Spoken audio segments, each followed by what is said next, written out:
পশ্চিমবঙ্গের বাসিন্দাদের কোনো ভেদাভেদ নেই, তবে ভিন রাজ্যে বসবাসকারী পশ্চিমবঙ্গের বাসিন্দাদের জেলে পাঠানো হচ্ছে। আজকে ভারতের জাতি ও ধর্মের ভেদাভেদ তৈরি করে চলেছে বিজেপি। কাকিনাড়ায় গণেশ পুজোর উদ্বোধনী অনুষ্ঠানে অতিথি হিসেবে উপস্থিত থেকে এমনটাই বক্তব্য রাখেন ব্যারাকপুরের সাংসদ পার্থ ভৌমিক। आपको धर्म के बारे में उसका कोई जान पहचान नहीं है और ममता बनर्जी हर तरह से आपको ख्याल रखता है। आप बोलिए, आपको कन्याश्री मिलता है, आपको लकीर भंडार मिलता है, आपको रूपश्री मिलता है, आपको स्वास्थ्य साथी मिलता है। बंगाल में जो लोग रहता है उसका अंदर कोई भेदाभेद नहीं रखता ममता बनर्जी। और बाहर में देखिए, जो बीजेपी ओरिएंटेड स्टेट है उधर अगर आप बांग्ला से बात करेगा तो आपको जेल में भेजा दिया जाएगा। ये ठीक है क्या? ये ठीक है?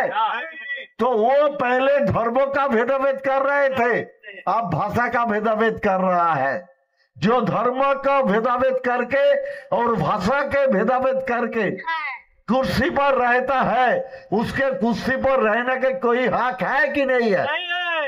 तो आइए सब लोग एक साथ होके गणपति बाप्पा को पास एक ही मेरा प्रार्थना है, बंगाल जैसा शांति में है वो शांति कायम रखे। गणपति बाप्पा।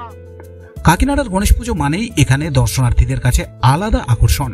মূলত শিল্পাঞ্চল হওয়ায় নানাভাষী মানুষের পাশাপাশি বাঙালিরাও একত্রিত হয়ে এই পুজোয় সামিল হয়েছেন। বিগত কয়েক বছর ধরে বৃহৎ আকারে চলছে গণেশ আরাধনা। জনপ্রিয়তার নিরিখে ক্রমশই উৎসবে পরিণত হয়েছে কাকিনাড়ার গণেশ পুজো। ব্যারাকপুর শিল্পাঞ্চলের রুগ্নদশা, বিরোধীদের আনা এই ধরনের মন্তব্যের দৃষ্টান্তমূলক প্রমাণ এবারের গণেশ উৎসব, যা বিগত বছরগুলির রেকর্ড ভেঙেছে। এলাকায় ছোট বড় মিলিয়ে প্রায় 70টি গণেশ পুজো। থিম থেকে শুরু করে সাবেকি প্যান্ডেলেও পূজিত হন গজানন। পুজোর দিনগুলিতে এই এলাকা যেন দ্বিতীয় মুম্বই। ভারতবর্ষে সবাই জানে কি মহারাষ্ট্রে গণেশ পুজো হয়। মহারাষ্ট্র আর বাঙ্গাল এরম কাকিনাড়া, বাঙ্গালের মধ্যে কাকিনাড়া এরম জায়গা হচ্ছে যাকে মিনি মহারাষ্ট্র মিনি মুম্বাই বলা হয়। এখানে সব ধর্মের লোক সবাই এখানে বসবাস করে, একটা মিনি ভারতও বলা যায়। এখানে হিন্দু, মুসলিম, শিখ, বেঙ্গলি, সাই সবাই আছে এখানে। সবাই থাকাকালীনও এই গণেশ পুজো যে হয় একটা অনেক ধুমধাম থেকে কাকিনাড়ার মধ্যে হয়। আর এই কাকিনাড়ার মধ্যে গণেশ পুজো যতই হয় ততই কম বলা যাক, প্রত্যেক বছর কিছু কিছু বাড়তে থাকে। এবারও বলেছে, বিরোধীরা তো অনেক কিছু বলবে, বিরোধীদের কাছে আর কিছু বলার নেই। যদি শিল্পাঞ্চলে যদি শেষ হয়ে থাকতো তাহলে আজকে এত মানুষ, আজকে সেকেন্ড ডে অফ গণেশ পুজো আছে, আপনি দেখতে পারেন এখন 8টা বাজেনি, পুরো মাঠটা ভর্তি রয়েছে। শিল্পাঞ্চল কোথায় না কোথায় অনেক এগিয়ে রয়েছে। আর সব থেকে বড় কথা কি, আজকে যাভাবে আমাদের মুখ্যমন্ত্রী অভিষেক ব্যানার্জি যেরকম উদ্যোগ নিয়েছে কি কোনো শিল্প বন্ধ করা যাবে না, কোনো শিল্পে কোনো প্রবলেম থাকলে রানিং অবস্থায় ওটা প্রবলেম সর্ট আউট করতে হবে, কোনো বন্ধ মানা যাবে না। এটা নিয়ে এখানকার যে মজদুর বর্গের লোক আছে সবাই মুখ্যমন্ত্রীকে অনেক অনেক ধন্যবাদ দিচ্ছেন। কি এই একটা সরকারে আসার পর আমরা যে মিলখানটা বন্ধ দেখতাম সেটা বন্ধ পাওয়া যাচ্ছে না।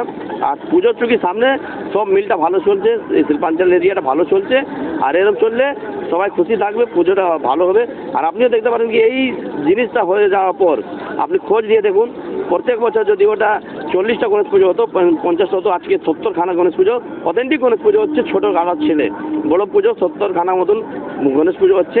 এটা এই শিল্পাঞ্চলে পসিবল, অন্য শিল্পাঞ্চলে থাকলে এটা পসিবল না। যে বিরোধীরা বলছে সে জানে না এই শিল্পাঞ্চলের ব্যাপারে কি এলাকাতে কি আছে না আছে, সেই জন্য না জেনে ওরা বলে দিচ্ছে। উৎসবের কয়েকদিন পুলিশ ও পৌর প্রশাসনের পক্ষ থেকে নিরাপত্তা ও যানবাহন চলাচলে বিশেষ নজরদারি থাকছে বলে জানানো হয়েছে। আমাদের থানা প্রশাসন, তার সাথে সাথে পৌরসভা, মিউনিসিপ্যালিটি এরিয়া, তার সাথে সাথে আমাদের পাশে জগদ্দল বিধানসভা বিধায়ক মাননীয় শ্রী সোমনাথ শ্যাম, উনি পুরোটা ব্যবস্থা করেছেন। সাথে আজকে সিপি সাহেবও ঘুরছেন, এসি সাহেবও কালকে এসেছিলেন। মানে প্রশাসন দিক দিয়ে যা ব্যবস্থা করা হয় তার থেকে অনেক বেশি এবার করা হয়েছে। এই গণেশ পুজোটা ভালোভাবে কাটুক, কেন কি পুরো জাম কন্ট্রোল নিয়ন্ত্রণটা রয়েছে এলাকাতে। দেখবেন যখনই আপনি যদি বাইরে বেরোন, ট্রাফিক সব জায়গায় ট্রাফিক পুলিশ দিয়ে, গার্ড দিয়ে, ওটা পাবলিকের কোনো অসুবিধা না হয়, গাড়ি চালানোর কোনো অসুবিধা না হয়, সেটা সব ব্যবস্থা করেছেন। সব থেকে বড় যে আমি ভাটপাড়া পৌরসভার চেয়ারপারসনকে অনেক অনেক ধন্যবাদ জানাই, জগদ্দল বিধানসভা বিধায়ক শ্রী সোমনাথ শ্যামকে অনেক অনেক ধন্যবাদ জানাই কি উনি ওনার উদ্যোগে এই পুজোটা আর ভালো হয়েছে। উত্তর 24 পরগনার কাকিনাড়া থেকে রাজু রায়চৌধুরী, আজকের সংবাদ।